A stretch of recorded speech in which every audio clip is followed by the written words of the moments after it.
knowing your opponent. And the guy behind me is Joshua Dobbs. And this young man has a journey, a very inspiration journey to the NFL. Okay. He played for the Tennessee Volunteers. He was an outstanding player in the SEC, outstanding quarterback. But he has been a journeyman throughout the NFL. As you can see, he was with the Cleveland Browns. He was with the Arizona Cardinals. He was with multiple teams, okay? Multiple teams in the NFL. And now they kind of use him as a Band-Aid to patch up. He's a good starter. Not a star, but a good starter. Okay, good backup quarterback. Somebody who can come in and fill in when you need him. And I can sit here and tell you this. The young man, inspiration, a lot of great things you could root for. But as a Saints fan, I don't want him to have a day like he had last week with the Atlanta Falcons. The Atlanta Falcons, didn't have much time to prepare for him because this young man had just been traded from the Arizona Cardinals to the Minnesota Vikings. The Minnesota Vikings lost Kirk Cousins, and by losing Kirk Cousins, they had to they were going with the rookie. They lost a rookie starting quarterback out of BYU. The young man out of BYU had a concussion, and they pretty much told this young man, "Hey, man, it should we got you. We trade for you to play," and did he play?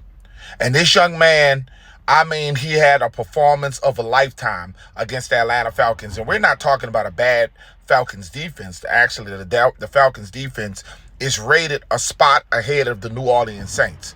So he didn't play. So this is really for us to be aware on with Josh Dobbs. We just played a running quarterback, a backup quarterback for the Chicago Bears, and we saw what the backup quarterback Badger did to the Saints by running the football. This is another running quarterback who has the ability to break one on the Saints, okay? So we're going to have to have spy. We're definitely going to have to spy. We're going to have to, Demario Davis, Pete Warner, you guys going to have to be on notice. This young man can run the ball. So, Saints fans, I'm telling you, for us to win this game, get our sixth victory, because this is the best time, Saints fans. This is the best time for us to get another victory. You're playing a Minnesota Viking, not just without Kirk Cousins. You're not playing Jordan. You're not playing Jefferson. You're not playing Davenport on defense. You're not playing. There's multiple players on this offense, on the Minnesota Vikings offense. And you be wondering how in the world that the Minnesota Vikings still 5-4 and still have an opportunity to win that division or be competing for that division against the Detroit Lions, even though I believe Detroit is going to sold up that division. Because, Jared Goff, their quarterback, I got Detroit winning that division. It just is what it is, you know what I'm saying? But they're still competing. They can even get a wild card. So all I'm telling you, Saints fans, they cannot be overlooked. Joshua Dobbs cannot be overlooked. There are multiple things that we have to do in this football game, and we have not been able to get pressure on running quarterbacks. We're not able to contain lanes, stay in our lanes, and be able to contain these guys, because these guys are running up the gaps on us. They are coming up the gaps. They are absolutely. There's a sea that opens up. The Red Sea opens up against the New Orleans Saints. Okay, so I'm very optimistic to say that I'm very confident to believe that if we stop this guy, this should be a blowout. We should have been a blowout last week. Our offense, we got to be more aggressive on offense, even in play calling. Pete Carmichael, we gave you a lot of excuses in the beginning. Okay, this is where we need to start seeing a little bit of that Sean Payton's offense. We need to start seeing you open up and being more aggressive. What I love about what the Saints have been able to do is we're creating turnovers. The defense, even though we got 8 up by the Bears in yards, but we created 5 turnovers, and that's the key to success. Our offense not turning the ball over and creating turnovers against the defense. I mean, against the offense of the Cleveland Browns. That is the big deal with the Saints. The Saints have to be able to cause turnovers, and we got to capitalize on 5 turnovers. There's no way in the world we should have been close in that football game, 24-17. Derek Carr and that offense got to score more touchdowns. We know what they have to do. We have to get more involved with running the ball. Why did we bring Jamal Williams to this football team if we're not going to use him? We cannot just be relying on Taysom Hill. Jamal Williams, he had 16 touchdowns for the Detroit Lions. And I understand that he has been injured, but now he's healthy. The Saints have to use Jamal Williams. We spent the money to give him, to go out and get him aggressively, and we're not using the weapons that we paid for. Juwan Johnson, we paid money for Juwan Johnson. Of course, he's been injured, but let's get Juwan. He's healthy now. We got to get Juwan Johnson the ball. There's no reason why we should not be capitalizing at the goal line. There's no reason. I'm just being honest. There's no reason. There's no excuses. I know people are going to blame everything on Derek Carr, but it's bigger than Derek Carr. It's bigger than Derek Carr. Chris Olave, I want to see you, man, put some stickum on them gloves, man. You got to catch them first downs. The ball hit your hand.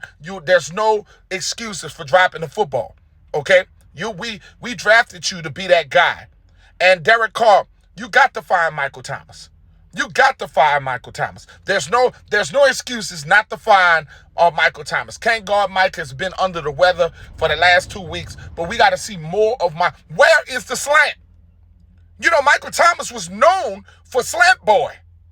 He was known to be called slant boy. And where is designing the slants? We haven't seen that. Why are we holding the offense back, P. Carmichael? Why are we holding back the slants?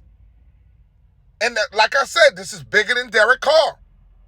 Now, one thing I do appreciate with this offense is the fact that we're not turning the football over. For the last 2 weeks, Derek Carr has averaged 2 touchdowns and no interceptions in the last 2 weeks. He has, for the season, he has a 10-4. He's 10 touchdowns, 4 interceptions. But I would like to see more touchdowns. I would like to see more aggression. I've seen this pattern before. I've seen this pattern in 2006. Well, the Saints started off very slow with Drew Brees. Drew Brees had 11 interceptions that year, but in the beginning, but he wound up getting better at the tail end. Hopefully, and by no means, I am comparing Derek Carr to Drew Brees. I'm just giving you an example on how many offenses have of the Saints have started off slow. They don't always start off fast. And hopefully that the Saints can catch fire in the end. And let me tell you something. For all of these Saints fans who have given up, just remember everybody who gave up on the New York Giants.